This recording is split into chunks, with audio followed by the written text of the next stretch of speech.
Well, hindi kami papayag, hindi siya magsasalita. Tatagal siya dito.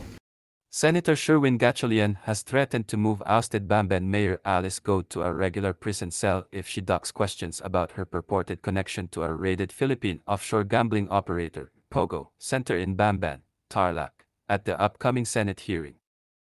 Gatchalian stated during a press conference on Wednesday that he would like to ask Go, who assisted her in founding the Bamban Pogo. She cannot avoid answering our queries.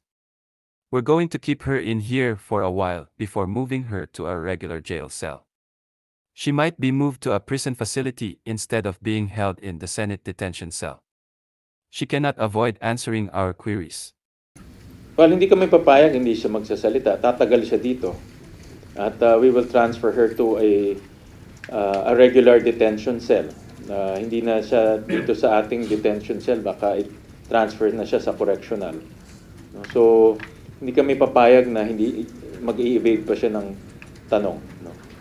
Naloko na tayo nung una, nung kanyang farm story. Itong pangalawa, hindi na tayo magpapaloko.